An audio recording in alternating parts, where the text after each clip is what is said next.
What's going on, guys? So today we're gonna take a look at this. This is the OneBot T6F. So this is a fat tire bike, and it's a foldable one. So I brought it here, folded, and we're gonna take it out right now. All right, guys. So OneBot did send over this bike for me to review. We have no problem with that. Do a pause. We're not gonna review. So let's get on with this review. So this bike is about 60 pounds. So it's not the lightest thing, but it is semi-portable. You got to be pretty strong to be able to take that out. So we're gonna take it for a ride, and I'm gonna tell you what I think about it. I've been having this bike for about maybe 2-3 months, and I gotten to know it pretty good. And we'll take it out for a ride. So you just have to unfold it like this, right there. There's a latch over here on this side. Let's move you to the other side. So there's a latch over here that you just have to click in, get this part over here, and put that there. Latch this part in, and we're good to go. So now we're gonna take it out for a ride.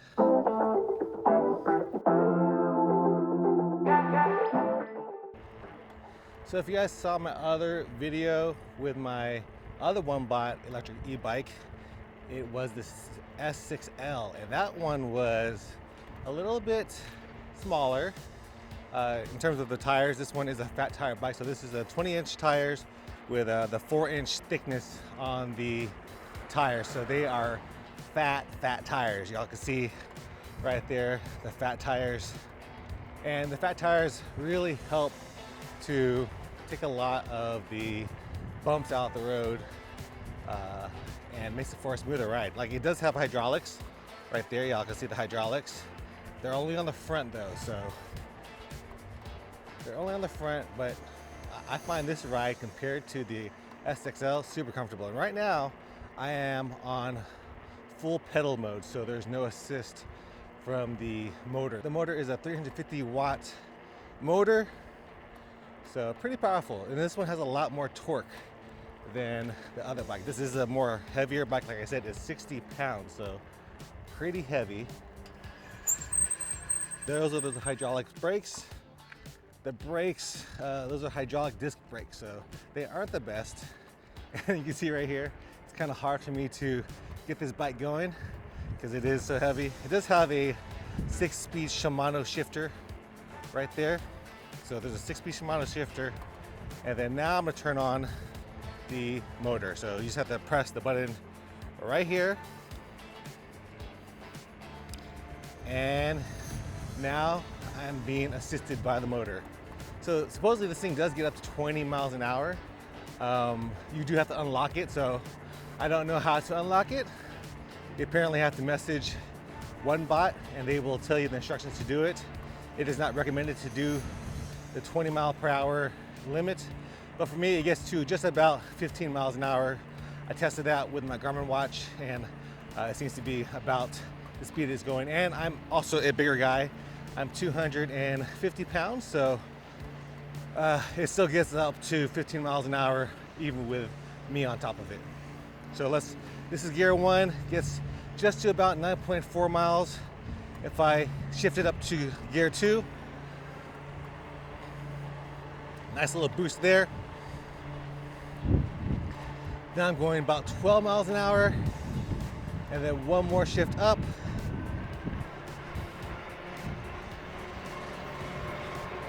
This is me getting up to 15 miles an hour, 15.4, something like this. Is pretty flat roads over here, so not really having any hill issues. So yeah, like I said, the ride is nice. You can either do pedal assist like what I'm doing right now, or on the right side there's actually a throttle. So right here, where I'm twisting with my right hand, there's a throttle, and I can just twist it for the throttle and ride it like that. I do wish it had a cruise control, so I don't have to twist it, because your wrist does tend to get a little bit tired after a while, especially if you're cranking it the whole time. And if you're riding an e-bike, you're probably pretty much going to be using the throttle most of the time. I find myself just riding it. I mean, you can just pedal it and it goes. I mean, the pedal is not, you're not pedaling hard, you're just a light pedal, low effort really, but it's just easier to just use the throttle. And you could, you know, it's adjustable throttle, so the more you twist it, the faster the bike goes. But yeah, it goes 15 miles an hour with me on it. It can go faster. I'm going to have to ask them because I do want it to go 20 miles an hour. And it also has a range of about 50 to 60 miles depending on if you are pedaling assisting it or if you're just using full throttle. Using full throttle, you'll probably get about 40. If you're pedal assisting it, you'll get about 60 miles. So, you know, pretty good. And this one is the upgraded one. So this is what they decided to give us now, the upgraded version of the bike. So it does have a longer battery life, and also has on the back, it has the rack. So if you do want to carry it around for any type of errands, maybe you bring some groceries with you. And yeah, so I've been enjoying this bike. I've had it for a good while. And I do like the fat tire. The fat tire, it just makes a statement. And every time I bring this bike out, people are like, whoa, they're pretty surprised by the looks of it. And I get a lot of questions about it. And it's a good looking bike. I like the green color that it has, the green colorway. And like I said, it's a good looking bike. So let's just go for a ride and enjoy this ride right now.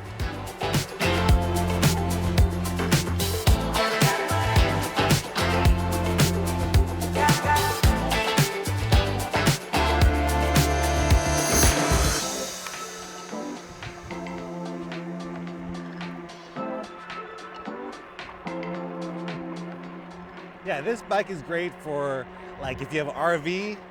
The storage is a little bit difficult. You know, I don't think it'll fit in the back of a small car's trunk, maybe a larger car. This is pretty wide, but I feel like it's pretty portable. It does take a lot of room, and it's pretty heavy, so those are definitely some of the cons. This thing used to have a bell, but the bell broke, so there's no bell. It does have a horn, so here's the horn. Pretty loud horn, annoying enough to get somebody's attention. I don't know if somebody in their car will hear it, but definitely I can wake up the whole neighborhood with this horn. So that's the horn. And it also has lights, so if you hold down the plus button, it turns on the light. So there's the light right there, y'all can see it. Pretty bright. It's more of a spotlight, and I wish it was a little wider, but it works, especially at night. On my bike, it doesn't have a rear light up light. It does have a rear reflector, but there's no light up light.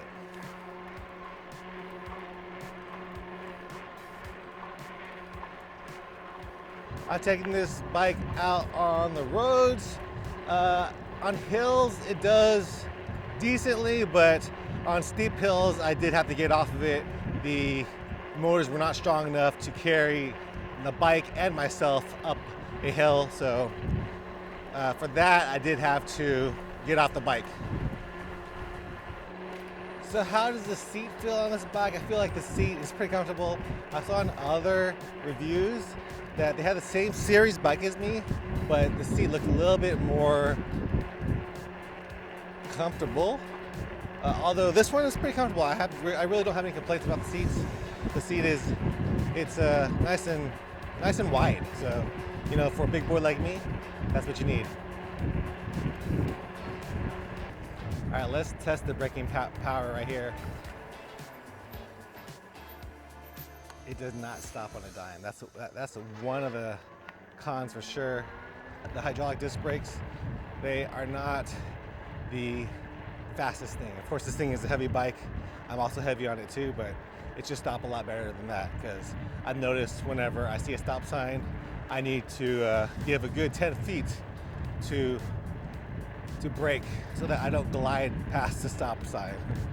So be aware of that. But I think that's gonna be it for the ride portion of this review. I'll go back to the park and tell you some more features, get a little bit closer look at the bike and its components, and then finally tell you the price and my pros and cons of it in a little bit.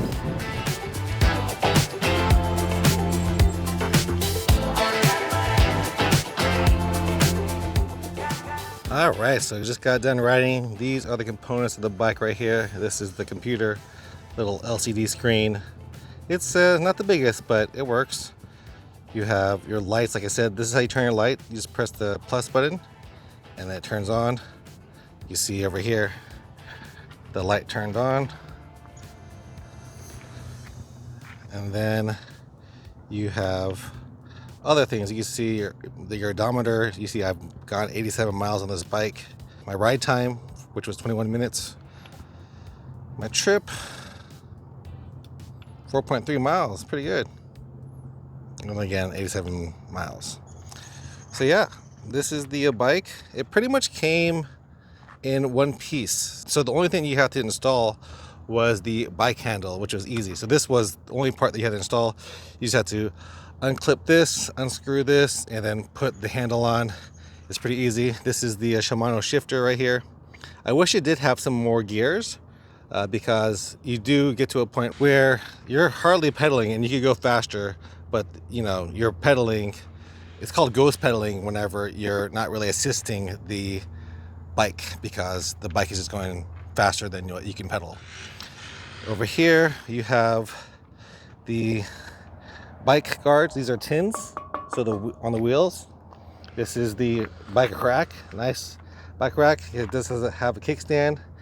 These are foldable bike pedals for storage. And then this is the hydraulics over here. This is hydraulics, and the wheels do look pretty nice. The wheels are pretty nice. Look at that. They're not like normal spokes. They have that little like metal. So pretty nice looking bike. I do need to clean it up a little bit. But right here is the 350 watt motor. And yeah. Right here you see the Shimano system. Then I wish I had more gears. And then you have the cable system over here that they've done. I feel like it's a good job, you know, not completely hidden, but it's there, and they did a good job of making sure everything is where it's supposed to be. But yeah, I think that this bike is good. This bike will cost you about $450.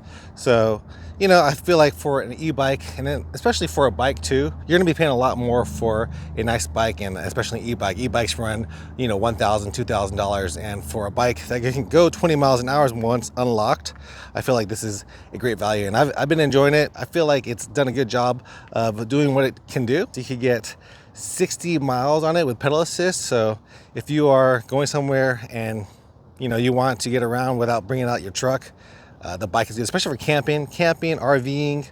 If you're going to go visit a place like Galveston, I can see myself bringing this out in the car and then going out on the beach and riding around. So I'm really enjoying it. Some of my cons of this bike is I wish it did have cruise control, because twisting, I almost twisted that thing. That would have been bad. But twisting the throttle the whole time does get annoying, but it's not a big deal. I do wish it has cruise control, and I do wish that it did have another gear, because you could go faster, and sometimes, especially whenever you know you want to go a little bit faster, you can't because it doesn't have another gear. So I wish it had one more gear. And then the last con is going to be the charging time. It takes about 5 to 6 hours to charge this thing to fully. You can see right here is the charging port. It did have a little rubber gasket, but it fell off. So this is the charging port. Using that to charge will take you about 6 hours, so that's a pretty long time. You could buy extra battery, but yeah, no one's gonna carry an extra battery. I guess some people might, but I'm not. Yeah, other than that, I feel like the pros are gonna be the compactability of it, although there is a negative with the weight. It's 60 pounds, so it's pretty heavy. And the looks of it. The bike is a good looking bike. I like how it looks, and I'm pretty happy with this bike. I think that it gets a Goku Runner thumbs up from me. So yeah, that's gonna be my review of the Wombat T6F. Hope you guys enjoyed it. See you guys in the next one.